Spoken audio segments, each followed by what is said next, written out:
प्यारे बाबा ब्रह्मा बाबा के टाइम का एक गीत है, आप लोगों ने भी सुना ही होगा। कितना मीठा कितना प्यारा शिव भोला भगवान।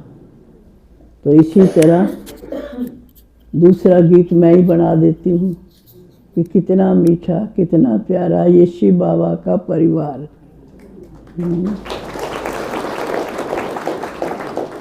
क्योंकि बाबा बेहद का मालिक है, सृष्टि का मालिक है, और वो आया है एक नया संसार बनाने के लिए। तो नए संसार की जो कलम है झाड़ की, वो भी तो ज़रूर कुछ नई और निराली होगी। आज जहाँ भी चाहे हम जाएं, छोटे से गांव में जाते हैं, कहीं भी बड़े भी सेंटरों पे जाते, कहीं भी जाते हैं, तो बाबा के हर बच्चे की अपनी विशेषता है। हर बच्चे के अंदर अपने गुण भरे पड़े हैं। बाबा कहते भी हैं कि मैं उन बच्चों को, जिनको भी मैंने अपना बनाया है, ज़रूर उनमें कोई ना कोई गुण है, क्योंकि वो गुणों का भंडार शिव बाबा है और उसकी वो सारी रचना है। बाबा कहते हैं बेशक उनमें कोई अवगुण भी होंगे, लेकिन शिव बाबा ने किसी के अवगुण नहीं देखे।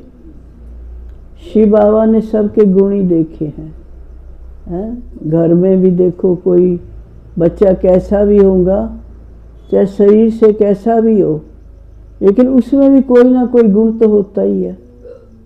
इसी तरह शिव बाबा ने हम बच्चों को, जिनको भी अपना बनाया है, सब में कोई ना कोई गुण है ज़रूर। क्योंकि अपना तो कई जगह दूर देश भी जाना पड़ता है, छोटे छोटे गांवों में भी जाना पड़ता है।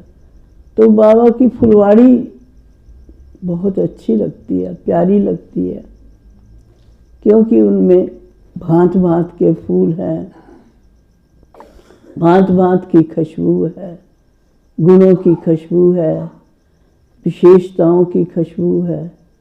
इसलिए आप सब लंबा, मैं तो आज गई थी पहली बारी उधर, अपनी क्या ये गाँव है, मेरे को तो नाम ही सुखपुरा, और वो उसके साथ में कविता का वो भी। मैंने रास्ते में मैं कहती आ रही थी, मैंने कहा देखो इन गांवों से 2 बच्चियां ये निकली हैं, सेवा कर रही हैं। तो बाबा को पता है, जन्म पत्री है बाबा के हाथ में है। ये बाहर के जन्म पत्री ज्योतिषी क्या देखेंगे। एक मुरली में कुछ दिन पहले बाबा ने कहा था कि तुमको ज्योतिषियों को अपना हाथ दिखाने की जरूरत नहीं है, सबसे बड़े ज्योतिषी ने तुम्हारा हाथ देख लिया है। तो मैंने कहा देखो कहाँ कहाँ बाबा के बच्चे छुपे पड़े थे हैं, और कहाँ कहाँ से बाबा ने उन बच्चों को निकाला है, और वो आज अपने एक बाबा के एक बलबूते पे सेवाएं कर रही हैं। वो भी आपका ही फलीभूत हो रहा है, मेहनत की आप बहनों भाइयों ने हैं, वो भी आपके ही बच्चे हैं और खूब अच्छे दिल से सेवाएं कर रहे हैं। उसमें भी आपकी दुआएं उनके साथ है, क्योंकि वो आखिर तो बीज तो यहीं से है, बीज से झाड़ खड़ा होता ही है, और आगे भी चल के क्या पता कितनी आत्माएं अभी निकलेंगी जो सेवाओं के निमित्त बनेंगी। तो इसलिए आप सब बाबा के बच्चों को, अपनी गुणों को, आज हर एक साक्षी होके अपने गुणों को देखो, बता सकते हो कि मेरे में कौन सा गुण है। अपने अपने 2-4 ही बता दो, सभी नहीं है। बहन आप बताओ आप में कौन सा गुण है, बोलो बोलो जल्दी जल्दी बोलो। अवगुण नहीं, अवगुण तो क्या कहना क्या नहीं कहना है, लेकिन गुण बताओ, खास आप में कौन सा गुण है? सहन करने का। अच्छा, क्रोध नहीं है। वाह भाई वाह, ये तो पूर्ण संपूर्ण हो गई आत्मा है। अच्छा, और है शांति का गुण है, मीठा बोलने का गुण है। हाँ धैर्य का गुण है। अच्छा, देखो इंदर भाई, बाबा ने किन किन बच्चों के ये गुण देखे हैं, गुण देख के अपना बनाया है। तो इसलिए हर एक बच्चे को अपने गुणों की, अपनी विशेषताओं को देख के खुशी में ताली बजा लो।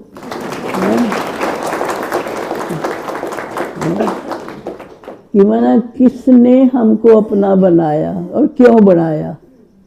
दो प्रश्न है, किसने हमको अपना बनाया और क्यों बनाया। ज़रूर हमारे अंदर कोई विशेषता है। मैं आज दिन में पहले चक्कर लगा के गई, मैंने कहा सुमन में कौन सी विशेषता है। वो भी मैं रास्ते में गाड़ी में तो फ्री होती हूँ ना, फिर दिमाग चलता रहता है। तो मैंने कहा सुमन ने देखो कितनी अकेली अथक होकर के सेवा कर रही है। अथक होकर सेवा कर रही है, घर को भी, परिवार को भी, दैवी परिवार, शरीर का परिवार, फिर लौकिक पिता का भी, सब कुछ। मैंने कहा ये बहन भी अथक सेवाधारी, हम इतने नहीं हैं, करते तो हैं पर इतने नहीं करते हैं। लेकिन ऑलराउंड सेवाधारी बन के रहना, चारों तरफ दिमाग सेवाओं में लगाना, लौकिक भी सेवाएं करना, तो उसके लिए भी तो ताली आपको बजानी चाहिए कि नहीं। इसलिए ऐसे ऐसे फूलों में भी फूल, कोई गुलाब का है, कोई चंबेली का है, कितने अच्छे अच्छे फूल बाबा ने चुन रखे हैं और सबसे काम भी ले रहा है। बैठा तो वतन में है, वतन में बैठा हुआ हर बच्चे को टच कर रहा है, उनसे सेवाएं ले रहा है और उनसे स्थापना का कार्य की पूर्णाहुति भी तो बाबा ने डलवानी है ना। तो इसलिए हिम्मत भी भरता है बच्चों में। हिम्मत भरने वाला तो वही है। बाबा भी कहते हैं हिम्मत भी हो, उमंग उत्साह के पंख लगे हुए हो तो उड़ते रहोगे, उड़ते रहोगे।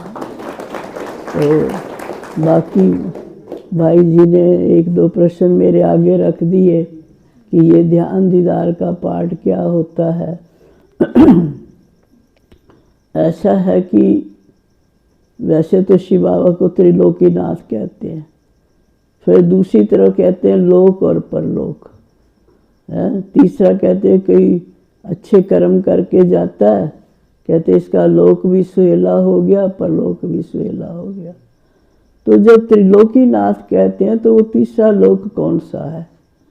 वो तीसरा लोक ये सूक्ष्म लोक है। और इस सूक्ष्म लोक की घटना मतलब बाबा ने हमको कैसे वरदान दिया सूक्ष्मता का, वो मैं आपको थोड़ा थोड़ा करके, ऐसे तो लंबी बातें होती हैं लेकिन थोड़ी थोड़ी आपको बताती हूँ। तो जब मैं फर्स्ट टाइम ध्यान में गई, पता नहीं था ध्यान दीदार क्या होता है। तो करनाल में हम थे, तो जैसे अभी आपकी क्लास चल रही है ऐसे वहाँ संडे के दिन भाषण का प्रोग्राम चलता था। तो हमारी दो दादियाँ थी, एक गोपी दादी होती थी और एक मनोहर दादी जी। तो गोपी दादी एक योगन मानी जाती थी, बहुत अच्छी योग युक्त अवस्था थी, मतलब बहुत कम बोलती थी लेकिन जैसे चेहरे से वो ललाई झलकती थी, बहुत अच्छा योग युक्त रहती थी। तो मनोहर दादी जी तो भाषण में करने में थी। तो मैं गीता बहुत पढ़ा करती थी कि गीता में लिखा है मुझे ज्ञानी आत्मा प्रिय है, योगी आत्मा प्रिय है।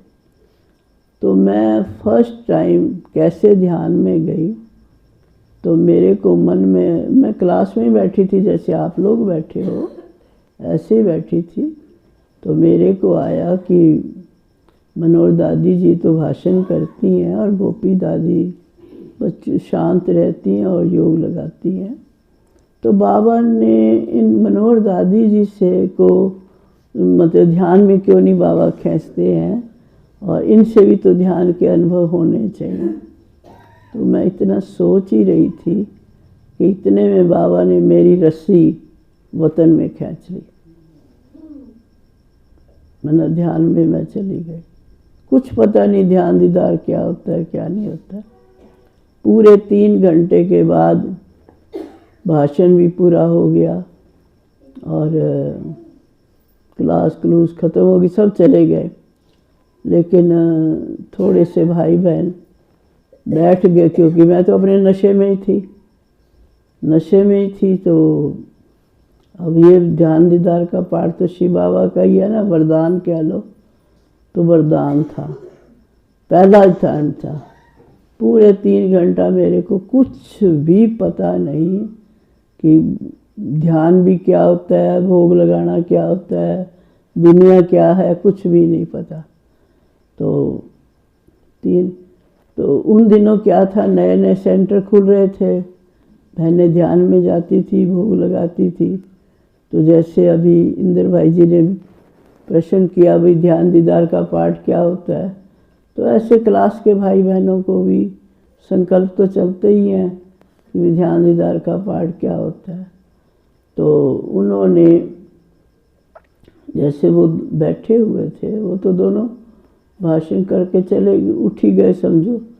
क्लास के जो गिने चुने भाई बहन थे, उनको आया कि भाई हमारे शहर की ये कन्या आज 3 घंटे से 3 साढ़े 3 घंटे हो गए, मतलब ये गुम है, कहाँ गुम हो गई है। और इनका अनुभव, क्योंकि दादियाँ तो बाहर की थी, वो तो बाहर से आई हुई थी ना, तो भाई हमारे शहर की कन्या आज ऐसे ध्यान में कैसे चली गई और कहाँ गई, कितने गई। तो वो मेरे को सारे 10-15 जने घेर के बैठ गए कि कब ये ध्यान से नीचे उतरेंगी और हम इसका अनुभव पूछेंगे। तो मैं बहुत छोटी सी थी, कद में भी छोटी थी और बचपन था, शायद 9वीं 10वीं पढ़ती होंगी, छोटा ही पन था, लेकिन जाती आती रहती थी आश्रम में। तो हुआ क्या कि सारे घेर के मेरे को बैठ गए, भाई चलो बाहर वाली दादियाँ तो शायद कोई झूठ सच बताती होंगी ध्यान बारे में, अब ये तो अपने शहर की कन्या है, ये तो झूठ नहीं बोलेंगी, ये तो सच ही बताएंगी कि मैं कहाँ गई, क्या हुआ। तो जब मैंने देखा सारे चले गए और एक मैं ही बची, और मेरे साथ 5-6 जने जो बैठे थे वो बैठे हुए थे। तो मैं तो देख के घबरा गई जैसे। तो सारों ने कहा, कहाँ गए थे आप, कहाँ गए थे? एक एक ने प्रश्न पूछना शुरू कर दिया, कहाँ गए थे? मैंने तो रोना शुरू कर दिया, मैं तो डर गई। मैंने कहा मैं भाई पता नहीं मेरे से क्या गलती हो गई है, क्या हुआ। तो मैं डर के रोने लग गया, जैसे बच्चा अचानक बच्चे को कोई पकड़ ले तो वैसे होता है ना। तो फिर मनोहर दादी जी ने फिर सब भाई बहनों को कहा, अरे सब इनको क्यों तंग कर रहे हो, मैं आपको पूछ के बताऊंगी। अरे दादियों को तो पता था ना ध्यान दीदार का पाठ क्या होता है। तो दादियों ने कहा कि आप आराम से, मैं इनसे पूछ के बताऊंगी। तो मैं उठ के चलने लगी, रोती भी गई और मतलब उठ के चलने लगी, डर गई जैसे एक। तो फिर दादी ने कहा, बैठो बैठो, कोई बात नहीं, कुछ नहीं, कोई आपको कुछ नहीं कहता, आप बैठो बैठो। क्योंकि 3 घंटा कम से कम आप सोचो, मतलब प्रोग्राम होते थे 3 से ये 5 का भाषण के प्रोग्राम, और लगभग 7 बज गई शाम का टाइम। एक तो थोड़ा घर का भी डर पड़ गया, भाई इतनी लेट पहुंचूंगी घर में तो डंडे मिलेंगे, बंदेली भी थी, तो वो भी थोड़ा सा मन में डर था। तो खैर फिर मनोहर दादी ने सबको कहा, आप धीरज धरो, मैं से आराम से पूछ के अभी आपको बताती हूँ। और तो भी मैं 3 घंटा ऐसी गायब रही। दादी ने मेरा माथा घुमाया, हिलाया और बड़े आराम से मेरे को नीचे, नशे से नीचे ले। फिर ये ध्यान की बात बता रही हूँ। फिर बाबा ने मेरे को तो वतन में बाबा ने खींच ही लिया, और बड़ा आनंद, ऊपर तो बहुत ही आनंद था। ब्रह्मा बाबा का भी देखा और श्री कृष्ण का रूप भी पहले दिन ही देख लिया, और वो हंसता खेलता एक छोटा बच्चे की तरह वो मेरे आगे पीछे घूम रहा है, वो बच्चा ही मेरे आगे पीछे घूम रहा है। और उधर बाबा मेरे को मुस्कुरा के बोल रहा है, बच्ची कहाँ आई हो, देखो तेरे को आज मैंने वतन में बुला लिया, देखो आज तेरे को मैंने वो मेरे साथ वो बात करे। लेकिन मेरे को बताने में ही डर लगे कि कोई ये सुने, पता नहीं कहेंगे झूठ है सच है, क्या ये अपनी तरफ से कोई बात बना के कह रही है क्या है। मैं अपनी तरफ से डरी जाऊँ। फिर दादी ने मेरे को अंदर कहा, आप ऐसे करो, सब भाई जो बैठे थे सबको कहा, आप और जहाँ इतनी देर बैठे हो अभी 5-10 मिनट आप और बैठ जाओ, मैं इसको कमरे में ले जाती हूँ और वहाँ मैं से पूछूँगी क्या देखा क्या नहीं देखा। तो फिर बाद दादी मेरे को ऐसे हाथ पकड़ के, क्योंकि मैं तो इतनी नशे में थी, मेरे को धरती आसमान का ही पता नहीं था, बिल्कुल ही नहीं पता ना, धरती का बहुत ही गुहे मतलब स्थिति में थी। तो फिर दादी मेरे को अंदर कमरे में ले गई, कहा तू रोई क्यों। मैंने कहा दादी जी सारे मेरे को देख रहे हैं, तो मैं क्या बताऊं कि मेरे को क्या क्या मेरे से पूछेंगे। तो दादी कहने लगी, नहीं घबराओ नहीं, ऐसे तेरे को कोई नहीं कुछ कहेगा। ये माना फर्स्ट टाइम की बात है। फिर थोड़ी देर के बाद दादी को मैंने, दादी कहने लगी अच्छा थोड़ा थोड़ा बता दे, चल आराम से थोड़ा थोड़ा बता दे। तो मैंने फिर थोड़ा थोड़ा जैसे देखा वतन का, तो बाबा का एक लाइट स्वरूप था, और उधर जो शिव बाबा की लाइट थी वो ऐसे घूम रही थी, ऐसे इधर कभी इधर घूमे, कभी इधर कभी इधर कभी इधर, वो शिव बाबा की लाइट भी घूमी। तो जो मैंने देखा था मैंने बता दिया। तो फिर दादी ने, मेरी हिम्मत नहीं हुई मैं जिज्ञासु के आगे बताऊं।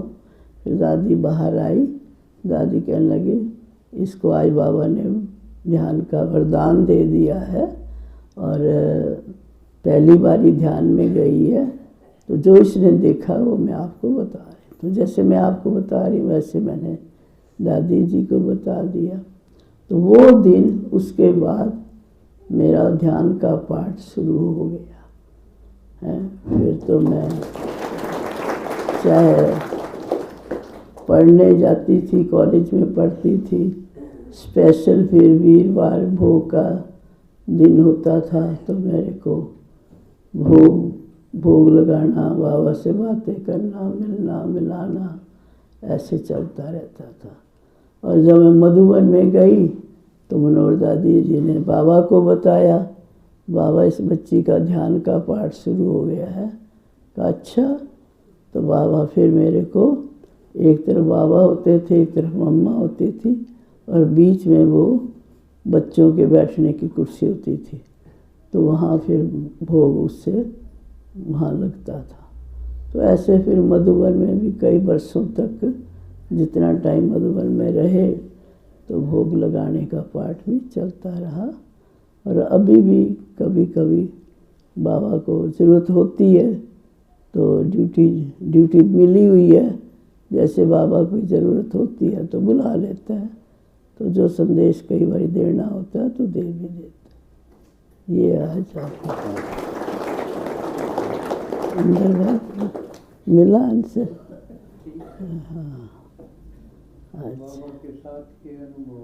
हाँ अच्छा बाबा, अब बाकी रहे बाबा के साथ के अनुभव। वो तो वही देखो 60 बरस की सेवाओं के 60 बरस तो लगभग सेवाओं में ही हो गए हैं, और लंबा 60 बरस वैसे तो कम नहीं होते हैं, लेकिन उसमें बाबा के अंग संग रहने का भी बहुत मतलब एक मौका मिला। बहुत अच्छे अच्छे अनुभव बाबा ने कराए। तो क्या हुआ कि फर्स्ट मैं बताया ना कि गीता में बहुत पढ़ा करती थी, तो उसमें एक लाइन आती है कि मैं पुरुषों में पुरुषोत्तम हूँ, पुरुषों में मैं पुरुषोत्तम हूँ।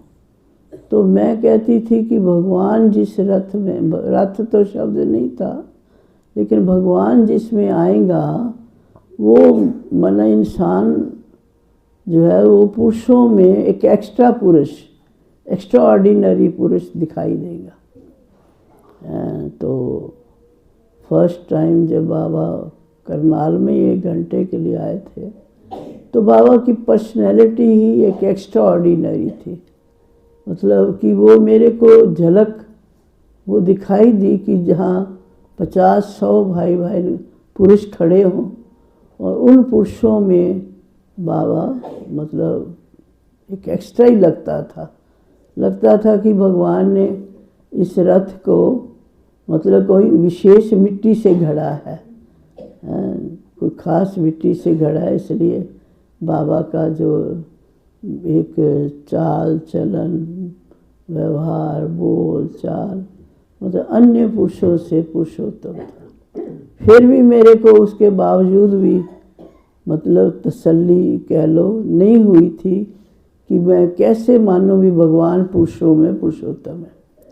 तो मैं जब फर्स्ट टाइम मधुबन में गई मेरी वही दृष्टि थी कि भगवान जिस रथ में आएगा जिस बॉडी में आएगा तो वो ज़रूर एक्स्ट्रा ऑर्डिनरी होना चाहिए। उसकी माना पर्सनैलिटी एक एक्स्ट्रा ऑर्डिनरी होना चाहिए। तो फिर मैं पहली टाइम जब गई मधुबन में तो बाबा बगीचे में खड़े थे, जो आजकल पांडव भवन का जो बाबा का कमरा है उसके पास छोटी सी एक बगीची भी है। तो वहाँ बाबा खड़े थे, कुछ भाई बहनों से बातचीत कर रहे थे। तो मैं जैसे उसी नज़र से भगवान को ढूंढ रही कि भगवान तुम कहाँ है, कहता है मैं आया हुआ हूँ, तो कब तक आप छुप के मेरे से कब तक छुपे रहोगे। गीत भी भक्ति में मैं गाती थी, प्रभु तुम तो बड़े चोर निकले, चोरी चोरी चल दिए बड़े चोर निकले। तो मैं कहती थी मेरे से चोरी कब तक करोगे, मेरे से छुप के कब तक रहोगे, आज तो मैं आपको ढूंढ के ही छोड़ूंगी। तो मैं ऐसी बावरी होकर के मधुबन में घूमती रही कि बाबा कहाँ मिलेगा कहाँ मिलेगा कहाँ मिलेगा। तो सारा घर ढूंढ लिया, आके ढूंढते ढूंढते उस बगीचे में पहुंच गई तो वहाँ बाबा खड़े थे। बस वो पहली नज़र थी, सतगुरु की नज़र से जैसे निहाल कर दिया। तो उस नज़र से मतलब इतना हो गया कि बाबा ने ऐसे मुड़ के देखा और मेरे को गले लगा लिया। तो बस और कहा बच्ची आ गई अपने घर में। मैंने कहा जी बाबा। अच्छा, ये भी नहीं कि ट्रेन से आए हैं नहाना धोना है, वो भी नहीं था, जैसे थे वैसे ही बस। उसके बाद फिर बाबा ने कायदे मुझे अच्छा बच्चे मिलेंगे फिर मिलेंगे। लेकिन वो 15 दिन का जो मिलना था, उन दिनों 15 दिन ही रहते थे, तो 15 दिन जो बाबा के अंग संग रहते थे तो लगता था कि हम बड़े भाग्यवान हैं, कितना किस्मत है हमारी कि हम भगवान के मतलब अंग संग रह रहे हैं, अंग संग रह रहे हैं। मतलब बड़ा नशा चढ़ता था। और बाबा की जो चाल थी ना वो भी बड़ी गजब की थी कि वो बाबा खड़ाऊ पहनते थे, तो जैसे कहते हैं नरसिंह अवतार। तो जैसे बाबा चलता आता था तो ऐसे लगता था सचमुच नरसिंह अवतार ही उतर आया है। बाबा की दृष्टि देता था तो उसमें एक बड़ी मतलब एक अलौकिक विल पावर कह लो, अलौकिक शक्ति थी बाबा की दृष्टि में। बस जो एक बारी उस दृष्टि से आगे निकल जाता था ना, वो घायल हो ही जाता था ना। मतलब उसमें अपनी वो चीज़ रहती नहीं थी, अपनापन ख़त्म हो जाता था, जिसको आज बाबा कहते देह का भान ख़त्म हो जाए। तो आज तो ज्ञान युक्त अवस्था बनाने के लिए देह के भान को भुलाने के लिए मेहनत करनी पड़ती है। लेकिन बाबा एक ऐसा चुंबकीय शक्ति थी जिसको दृष्टि देता था तो वो देह का भान खत्म हो जाता था।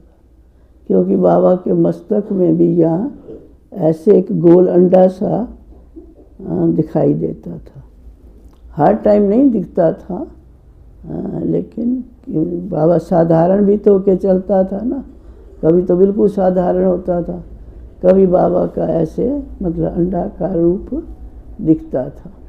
और जब अंडाकार रूप दिखता था तो बाबा के तब नैन चैन में भी फर्क आ जाता था, बोलचाल में भी फर्क आता था।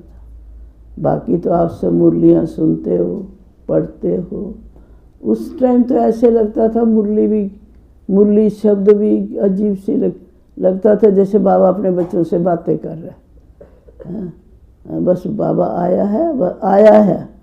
ये और ये भी नहीं बाप अलग है, दादा अलग है, ब्रह्मा बाबा अलग है, तो शिव बाबा अलग है, नहीं, बस एक ही है, दोनों एक ही है, दोनों एक ही हैं, बस ऐसे लगता था। तो ऐसे बाबा मतलब एक तो लगता था जैसे बहुत बड़ी वही नरसिंह अवतार की तरह लगता था, और दूसरा चुंबकीय शक्ति थी, बड़ा खींचने की बाबा में ताकत थी। तीसरा मतलब कि बाबा के अंदर इतना शरीर भी ऐसा था जैसे कपास का पुतला हो। मतलब इतना योग तपस्या से बाबा ने अपने आप को गला दिया था, जैसे कि योग साधना से।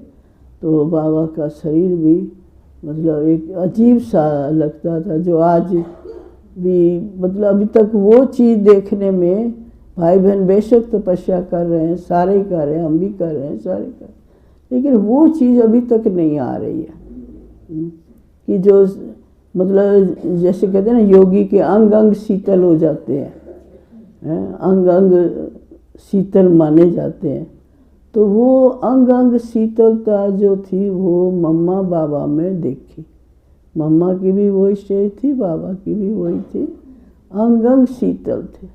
मतलब दिल होती थी कि जैसे कपास के पुतले को हाथ लगाया जाए, और बाबा के बाल भी सफ़ेद थे, तो ऐसे लगता था जैसे रेशम की गुच्छियाँ लटक रही हैं सिर के ऊपर। तो ऐसा शरीर भी बाबा का ऐसा था। और बाकी तो अंग संग रहते थे बाबा के साथ, खुदाई दोस्ती भी निभाई, खेल पाल भी करते थे, बाबा के अंग संग रह के खाना भी कई बार खाया। बाबा बुलाता था, आओ बच्ची, लगभग कई बार तो नाश्ते में बुला लेता था, कभी तो दोपहर को बुला लेता था। कई मौके थे जब मतलब बाबा के अंग संग। और सेवा का भी बाबा बच्चों में बल बहुत भरता था कि बस बच्चे सेवा सेवा सेवा सेवा के माने। हम जाते थे मधुबन में, संकल्प लेके जाते थे भी बहुत दिन रहेंगे मधुबन में, लेकिन बाबा कहता था यहाँ रह के क्या करोगे, जाओ सेवा करो, जाओ सेवा करो। तो इस प्रकार सेवाओं का भी अंदर बल भरता था। और एक तो किसी बच्चे की बात बाबा दिल पे नहीं रखता था, ये खास देखा। पता होता था भाई ये बच्चे ने कोई भूल किया है या कुछ किया, तो इतना उसको प्यार से पिघला लेता था, पिघल जाता था कि वो मतलब वो अपनी भूल को अंदर ही अंदर मतलब ख़त्म करने की कोशिश करता था। लेकिन बाबा अपने दिल से किसी बच्चे को उस नज़र से नहीं देखता था, इस बच्चे में ये भूल है, इसमें ये है। फिर भी प्यार का सागर, प्यार लुटाता था, प्यार से बातें करता था, और उनको प्यार से ही उनसे काम भी लेता था। उनको मतलब ऐसे जैसे कहते हैं दुनिया ठुकरा दे लेकिन भगवान तो नहीं ठुकराता है ना, कहावत है। दुनिया बेशक ठुकरा दे लेकिन भगवान नहीं ठुकराता। वो बाबा में हमने प्रैक्टिकल में देखा कि कैसे आत्माओं को प्यार से मतलब बिल्कुल गिरे हुए को भी। एक मुरली में तो कुछ दिन पहले बाबा ने कहा, जामिल जैसे पापियों को, पापी भी मेरे दर पे आए, उनका भी मैंने उद्धार कर दिया। तो ऐसे बाबा को पता होते हुए भी कि कोई बच्चे ने ऐसी भूल की है, तो भी बाबा कभी दिल पे नहीं रखता था। फिर भी आओ मेरे बच्चे, जो मुरली में आप सुनते हो, आओ मेरे मीठे बच्चे, आओ मीठे। कभी आज तक सुना भी बाबा ने कहा मेरे कड़वे बच्चे भी आ जाओ, सदा ही यही कहा मेरे मीठे बच्चे, आओ मीठे बच्चे। तो इस प्रकार सचमुच वो प्यार के सागर ने सबको प्यार लुटाया, प्यार से पालना दी और प्यार में ही आकर के बच्चों ने कुर्बानियाँ की हैं। क्योंकि जब प्यार किसी का मिलता है ना, उसमें तो कहते हैं ना गला भी काट के रख दो। तो बाबा कोई गले तो नहीं कटवाता है, लेकिन प्यार से बच्चों की कुर्बानी ले लेता है, बच्चे कुर्बान हो जाते हैं। इस तरह बाबा ने प्यार से माता पिता के रूप में, सतगुरु के रूप में हर तरह से प्यार ही प्यार लुटाया और प्यार से शिक्षाएं देकर बच्चों को आगे बढ़ाया। और हम तो यही कहेंगे कि ये जो 60 बरस बीत गए वो सारा प्यार का ही खेल था। चाहे दादियाँ निमित्त बनी, वो भी बाबा को देख के उसी राहों पे चली हैं। तो दादियों के प्यार ने भी, बाबा के प्यार ने भी, सब ने उसी राह पे हम सबको खींचते आए और हम चलते आए। टाइम बीत गया, पता नहीं लगा। और आज भी हम तो उसी उमंग उत्साह में रहते हैं। कभी ये नहीं सोचते इतनी आयु हो गई है, या हम कहते हैं जो बाबा ने सेवा करानी है वो करा के ही छोड़ेगा है। और हम तो बाबा को, मैं तो कई बार बाबा को हंसाती भी हूँ। बाबा, ब्रह्मा बाबा का रथ आपने पकड़ा था ना, तो हमने भी आपने हमारा रथ पकड़ रखा है। अब आप इस रथ से जो सेवा लेनी है लेते हैं। हम आपकी सेवा के लिए अंत तक तैयार हैं। जो आपको मंजूर है वो कर, आप हमारे से सेवा कराते रहो। तो इसलिए इस रथ को भी हमने कभी इसके बारे में, शरीर रूपी रथ के बारे में मैं सोचती नहीं हूँ। बाबा आप पे संभालता है, वो खड़ा कर देता है। थोड़ी बहुत मोटर है, शरीर की मोटर है, बीच बीच में पंचर हो जाती है, फिर खड़ा कर देता है, फिर खड़ा कर देता है, तो सेवा चलती रहती है। इस तरह आप सबकी दुआओं से, चाहे दूर हैं, शरीर से दूर हैं, दिल से तो दूर नहीं है, तो आप सबकी दुआओं से गाड़ियाँ चल रही हैं और बाबा चला रहा है और चलाता भी रहेगा, ये अटल विश्वास है। इसलिए संगम युग का जो समय सबको मिला है, तो समर्पित भाव से सेवा करते चलोगे। त्याग, तपस्या और सेवा हमारा जीवन है। इनसे सेवा करते चलेंगे तो सदा आगे बढ़ते रहेंगे और बड़ों की दुआएं भी मिलती रहेंगी।